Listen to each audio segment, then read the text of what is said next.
What's going on, guys? So we are inside of the 2024 Forest River Surveyor, and we're about to do a project that is probably one of the several things that should have likely been done by Surveyor on this specific floor plan and possibly on other floor plans. So let's talk about that as well as some of the other things that I think should have been done differently. Hang tight, I'll be right back.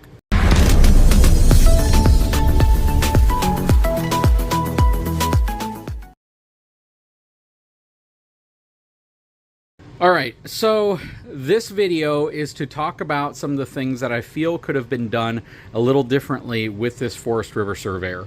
We have the slide pushed almost all the way out so I can drop the Murphy bed down. First and foremost, that's probably something I would have recommended changing the design just a little bit of. For instance, if this slide were to move back about a foot, which means that cabinet possibly being moved up here or being positioned in a different way, then I would be able to lower the Murphy bed without having to push the slide out.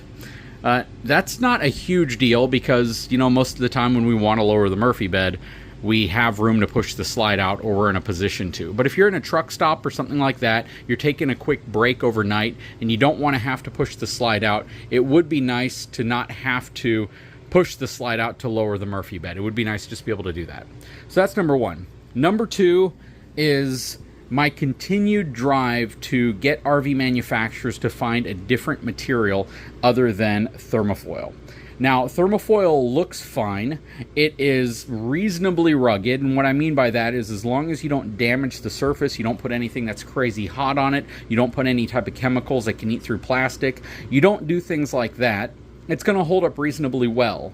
But one thing that makes Thermofoil perform poorly, and this is something we have an abundance of down here in South Texas, is heat and humidity. And what I mean by that is the vast majority of this Thermofoil is still connected properly. But there are some areas here where it's delaminating. Now, up in Indiana where these are made, I don't know if that's that big of a deal. But down here, and here, keep this in mind, I have a air conditioning unit that's running almost all the time. And we've had this set up in here for the last probably 4 months. Before we had this one, we had another Furrion air conditioner like this that would come on and off, and we'd keep it at about 86 degrees. However, the humidity level would definitely still creep up there when the AC wasn't running. And that's why I keep this baby dehumidifier in here, which you can see needs to be drained. So humidity and heat are enemies of Thermofoil, and like I said, it's attached fine right there, but there's another area that it's not. And this is not something that I feel I should deal with, I should have to deal with as an RV owner. I believe that there's much better materials that they could use. I don't think it needs to be solid surface like a Corian or a quartz, but it does need to be a better material that holds up better than this. Maybe even plywood that's finished off really nicely. I'm just not a fan of Thermofoil, and here's the deal. So the Surveyor is not what I would consider to be a super high-end travel trailer. If you want to get that in a Surveyor line, you have to get the Grand Surveyor, which is a higher-end unit. But in this price point, this is all you're going to get from any manufacturer. Thermofoil is all any manufacturer is putting in for countertop materials, at least the vast majority of them, and I don't even think I know of a brand that doesn't use Thermofoil in this price range. And when I say this price range, I'm talking the $30,000 to $50,000 price range from a sales perspective. When you go beyond that, believe it or not, a lot of manufacturers are still using Thermofoil. You can go all the way up to $80,000 or $90,000 and still find travel trailers from all sorts of different brands still using Thermofoil. I want to lobby against that. I want to get rid of Thermofoil in RVs. It looks fine. It probably performs well in 60% of the country.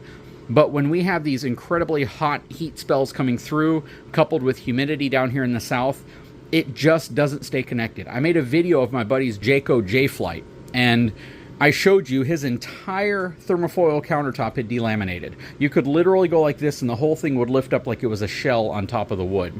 And again, just not something you should deal with. It really isn't. Your countertops should be rugged enough to be able to withstand virtually any type of condition. And I feel if they went with some type of solid material, whether it's plywood or whether it's you know, the type of slat board that's kind of glued together, chop top type material, and then sealed that up, that would be a significantly better quality improvement over this, and it would still cost significantly less than quartz or Corian. So that's just what I think, and it's on everything. So they put this thermofoil material on just about every single thing in here, from the end tables to the dining table to the countertops over here. And there's not a ton of it in here, though. Overall, it's not a huge amount, which means I do think they could switch from this material to a much better material and make customers far happier in the long run. That is truly a quality improvement initiative that should take place. I mean, because they have this cutting board in here, and that's a chop top material. That's a solid material. Go with something like that. Make the entire countertop out of that material, and I would be quite a bit happier. Aside from that, I'm not a big fan of these sharp edges right here. I think they should have gone with handles that had a little bit more of a radius, a curve to it, because I have scratched myself multiple times on multiple trips. My daughter has as well. They look absolutely gorgeous. They function absolutely gorgeous, but they can scratch you. And if you have small kids, if somebody's climbing off of the table here and they hit their foot on it, it definitely hurts. It's something that is worth making a slight modification to that, changing that slightly in order to accommodate at least a little bit easier access without possibly hurting yourself. Like the blackout shades, but I really think the bunkhouses need blackout shades as well. A lot of heat in here. That curtain was closed. I probably should have opened it before, but this space stays very warm regardless of the air conditioning cooling the rest of the unit off. This is an area I really think that they should put blackout shades. They should do something to help mitigate that. Now, one thing that I would think would be a huge plus, and I'm hoping some RV manufacturer is going to jump on this video and do it, and that's to place some type of air circulation system, whether it's a fan, whether it's something that attaches to a wall and simply sucks air in and blows it out, just to move air around. That's the biggest problem I'm seeing with systems that aren't ducted. When the air blows straight down or straight out, there are areas that just don't get any air circulation. They don't get any air movement, and they get really hot. And this is one of those scenarios where I really think that somebody should invent that as a really good way of moving air throughout smaller spaces that typically would get really hot, like mid bunks on fifth wheels. Like our fifth wheel has ducted AC going into it, but it's not a lot of airflow, and it could definitely be better and have some means of pulling air from the main body where the air is conditioned and it is nice and cool or warm, whatever the situation may be, and it brings it into those spaces that aren't. As far as the cabinetry goes, the doors, I understand that you know, this is all wrapped material. This is not super high end. Believe it or not, a lot of homes don't even come with, it's like solid wood cabinets. They come with your traditional wrapped material, which is what this is, and they're holding up just fine. We're not having any problems with that. Even with the high heat and humidity, all of that is perfectly okay. My biggest gripe really comes down to thermofoil. Oh, and a lack of outlets. That's a huge one. Now, I know I watched a video from Josh the RV Nerd where he previewed one of these as well, and it did not have a power outlet right here, so they added one right here. If that wasn't there, there would be no power outlet in the kitchen at all. On top of that, you have these two power outlets right here, but you have nothing in the dinette area, which means if my daughter's studying or she's doing homework or something, or she's on her iPad, she wants to charge it, we have to run a cord to the ends or the sides of the sofa here in order for her to have that type of power. There should be some type of power outlet here. Maybe one flat on the table, maybe one back here, maybe one on the side right here. There needs to be more power outlets in here. It's absolutely lacking them in a weird way. For instance, I have USB plugs right there, and then I have standard 110 outlets that I put that expansion power supply thing on top of. But the power supplies that are next to the bed up there, once I fold the bed down, are normal 110, which is fine, but I would prefer to have USB connections there because that's where you charge your phone, right? That's where you charge that stuff. I'm okay running an extension cord for like a laptop computer or something from here if I need to. I would rather have one of these plugs, or even those plugs over there, swapped out with USBs, or even the one that has the plugs and the USBs on it in all locations, and have maybe another power outlet here, maybe the kind that pops up out of the actual countertop. That would be really convenient, because that's not enough, and it just makes things kind of awkward, because if I want to run something over here, I also don't have any power in this area. So the kind that pops up right here, I think would be absolutely game-changing. Keep that one. add another one, that would be a big perk. Now, aside from that, I don't have a heck of a lot of gripes with this unit. I am really happy with how it works. I'm really happy with how we've used it. It's super comfortable. It is a really good size for shorter trips. It's a great size if you want to bring your children, maybe a couple guests with you. And it's small enough that you can tow it with most half-ton pickup trucks without a problem, even large SUVs. And I really like it because of that. But today's project that I'm finally getting to is actually going to be to install what it's lacking up front, and that is these. So right now it has no type of lighting up here at all, which means at night the only light you get back here are the lights that are up here. So I'm going to be installing those. It shouldn't take any time at all, and once we get that there, I'm going to show you how we did it, because it's going to be super simple. Okay, so check this out. We are all done. Let me show you what I did. Crawling onto the bed. This is kind of an inconvenience here as well. This big wall, it's nice, but you have to crawl from the end of the bed all the way up here to get onto the bed. And I kind of feel like there could have been a different way to maybe do this, so where this right here wasn't right here, or it was smaller so you could crawl to the side to get on the bed. Small gripe, but it's one worth talking about. So I installed these little lights. They have a little touch sensitive setting here so you can change the dimness. That's really cool. Plus a USB port right here if you want to plug in your phone charger. Under here, it's a little bit of a mess, but I'll show you. You can see I have those little surge protector multi-outlets with the USB and USB-C fast charger on it.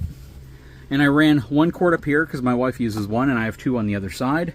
But the cool thing about these lights is if you point them up, the reflected light really illuminates this area. Let me turn it off. And it makes it nice and dark. Let me close the window a little bit right here. So with it off, it's nice and dark. With it on, it's nice and bright. And of course we can flip these around if we want as well to get a lot of really good light here, especially if we're going to be reading a book, something like that. You have plenty of light, but I could even face it this way and it's still going to give us a good amount of reflected light back in here, just so we have the ability to not have that light so in our face. Installed one on the other side as well. Works really well. It's 2 screws plus a large piece of 3M double-sided tape, and I have adhered it to the backer right there, which is a solid piece of wood, or at least a piece of plywood behind that board. So it is on there really well. If I need to remove them for whatever reason, I simply slide it off, take the screws out, and then I have to peel that off of this board, which will likely damage the board, so I probably don't plan on removing those anytime soon. But if for travel and I don't want this big thing springing around, I could simply take it, put it down here for travel, turn it off, and we'll be good to go. And that just prevents this from ever getting damaged or just bouncing around too much like that and possibly breaking the plastic bracket. So I'll set that one in here as well. And now we have light back here. I have more power. I have my USB and USB-C connections, and it makes it just a heck of a lot more useful in this specific space. But this bed is almost screaming for the tilt system to where it can tilt up slightly, because it's a ways to crawl to get back to this section. Nothing too crazy though. But what do you guys think? What do you guys think of my list of small gripes? Right. Overall, I think most people would probably settle for upgraded countertop material, ditch the thermofoil, extra power, and then perhaps coming with some type of an enhanced suspension system, like the Lippert EquaFlex with the heavy-duty shackle straps and greasable wet bolts. You do that, and this unit has elevated several tiers. It's moved up.